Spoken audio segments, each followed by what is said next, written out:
Olá, meu nome é Gisele Vessi e hoje eu vou falar sobre o livro O Monge e o Executivo, do escritor James Hunter. Eu tô lendo esse livro porque eu estou fazendo um programa de coach para liderança com o Ricardo Basílio da 120% Coach. E a primeira tarefa que ele me passou foi ler o livro e comentar um pouco sobre ele. Bom, eu nunca tinha lido esse livro, é um livro bem antigo, de 1998, já tem mais de 20 anos. Sempre tive uma curiosidade, mas acabei não colocando ele como prioridade. E quando ele me passou a tarefa, então no mesmo dia eu já peguei o livro para ler.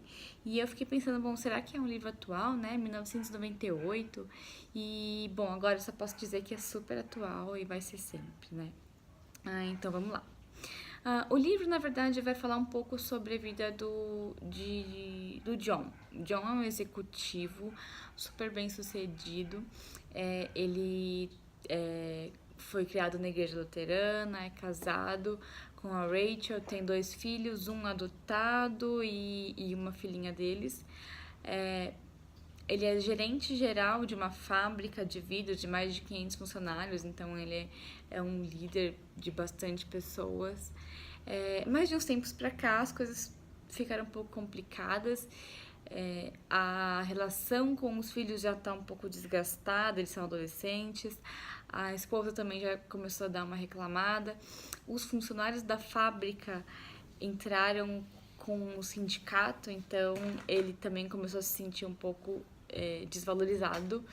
E até os pais do time de beisebol que ele treina estão reclamando. Dizem que os filhos não estão mais se divertindo e alguns pais até tiraram as crianças do time. E ele ficou bem pensativo e foi conversar com o pastor da igreja, que sugeriu que ele fizesse um retiro de uma semana no mosteiro. E aí ele decidiu fazer. E aí a gente começa, na verdade, o roteiro, né, dessa jornada em busca da liderança. Capítulo 1, as definições. Na verdade, o John foi mesmo para esse retiro no mosteiro porque ele descobriu que um executivo dos Estados Unidos, Leonard Hoffman, estaria lá. Leonard Hoffman era um executivo muito bem sucedido, um líder importantíssimo nos Estados Unidos, mas ele desapareceu em algum tempo. Ele, no auge da carreira, ele largou tudo e foi viver no mosteiro, né? Então o John queria saber mais sobre essa pessoa, queria aprender com ele, queria conhecer, e acabou indo um pouco por causa dele, né? Já no primeiro dia, ele conhece o Leonard Hoffman, que lá se chama Irmão Simeão, e descobre que ele vai ter aulas de liderança com o Irmão Simeão.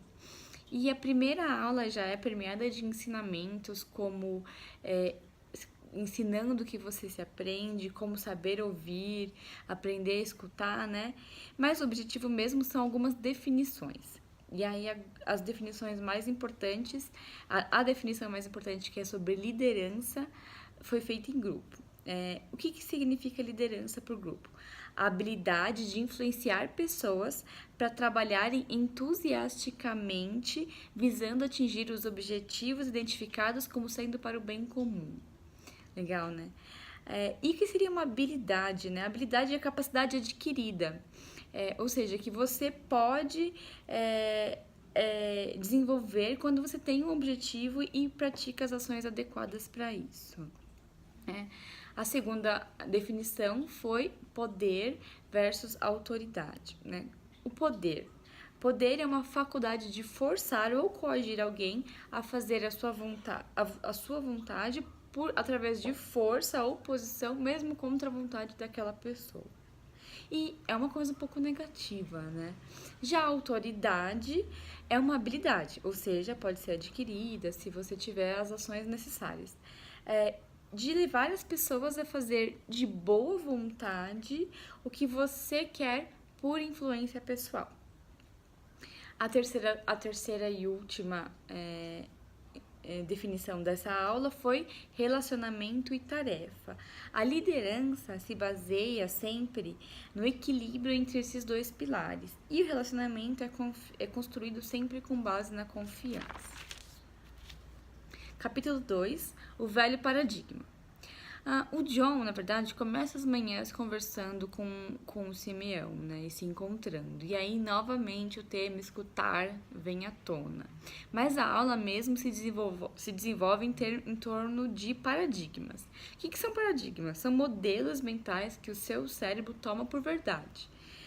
E aí a gente tem que ter muito cuidado com paradigmas, né? Porque a gente às vezes carrega paradigmas antigos que não são mais adequados para nossa realidade. Às vezes são coisas que funcionaram no passado, mas não funcionam mais agora. E a gente precisa estar sempre revendo os paradigmas, né? Deve-se sempre procurar pensar sobre qual paradigma você está seguindo para tomar alguma decisão e tentar mudar. Mas mudar é sempre sair da zona de conforto, então é desafiador, mas é necessário. E aqui eles utilizaram uma comparação incrível com o exército americano e a administração de empresas, e fica claro que hoje o paradigma da administração de empresas está invertido, né? E hoje a gente entende que para liderar é preciso servir. Como assim? Por que servir? Servir significa fazer o que o seu liderado precisa, não o que ele quer. Né? As pessoas têm necessidades diferentes, as pessoas elas necessitam de estímulos para se tornarem pessoas melhores. E talvez não seja isso que elas querem, mas com certeza é o que elas precisam. E um líder precisa estar preocupado com o que elas precisam, não com o que elas querem. E como saber o que as pessoas precisam?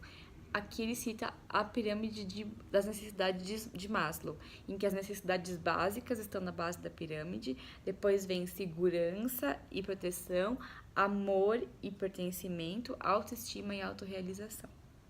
Capítulo 3, o modelo.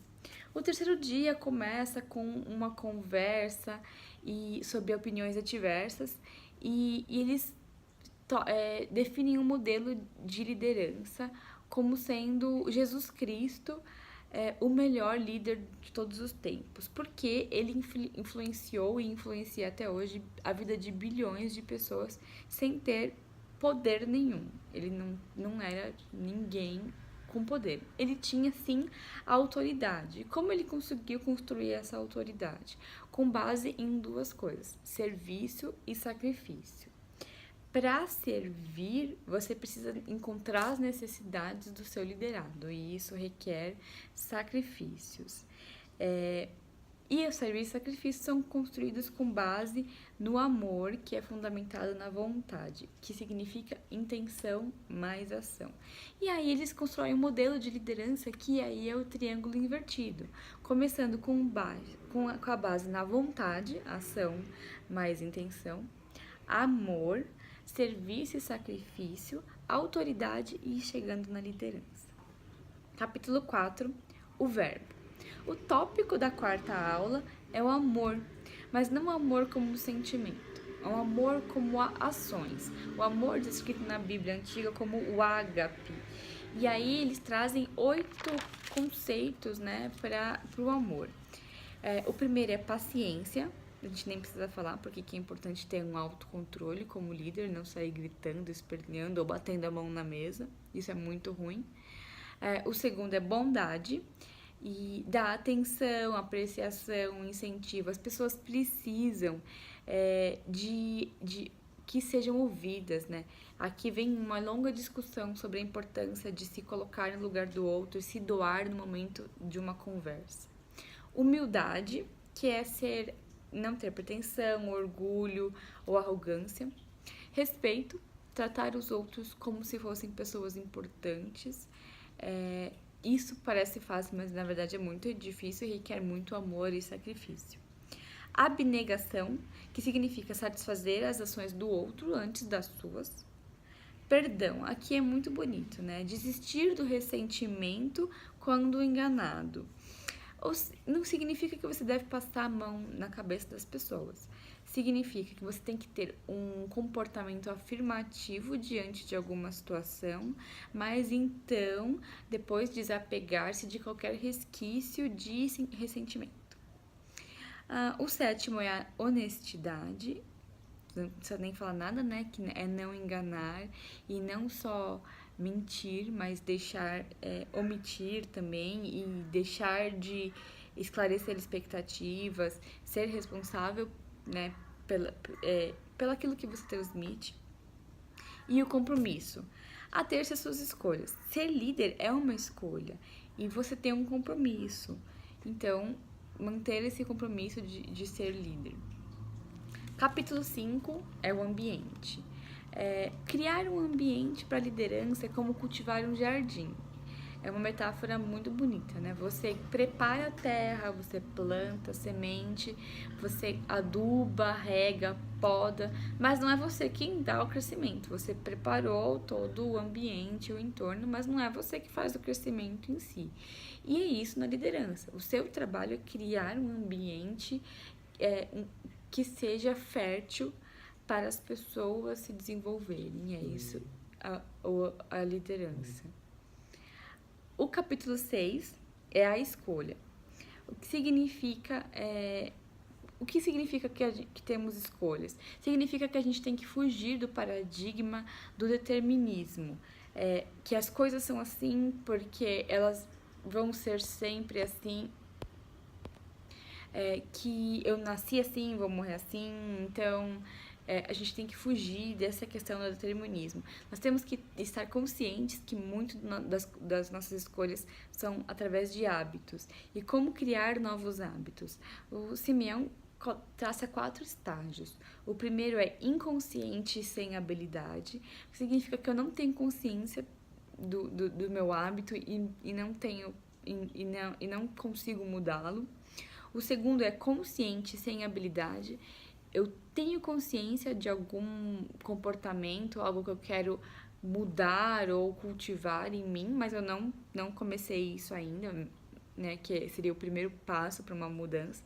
O terceiro passo é consciente e habilidoso, que é quando eu sei e eu começo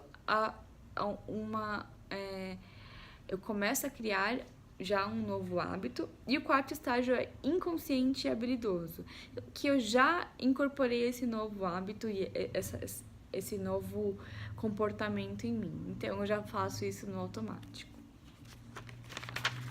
Por fim, capítulo 7, a recompensa. A gente já percebeu, né, por tudo isso, que liderança existe bastante sacrifício e disciplina. E tudo que existe sacrifício e disciplina tem que ter uma recompensa. Qual é a recompensa? Aqui a gente chega muito fácil. A alegria. A alegria é fazer o bem, deixar algo de bom na vida das pessoas. Sair do autocentrismo, que é um comportamento egoísta, infantil, sem propósito, para uma vida de propósito, uma missão na vida das pessoas. Fazer a vida ter sentido. Essa é a recompensa da disciplina da liderança. Bom, é isso. Esse é mais ou menos um resumo bem rápido do livro, que vale muito a pena. Gostei bastante. É claro que tem toda uma historinha por trás, né? O retiro tem 6 pessoas no retiro, então ele fala um pouco da vida de cada pessoa e das experiências de cada pessoa. E um pouco também da história com o Simeão, que tenha um certo mistério aí com relação ao nome Simeão, com a pessoa. Então vale muito a pena ler, não é só sobre liderança, é um livro bem gostoso também. E é isso, eu espero que vocês tenham gostado.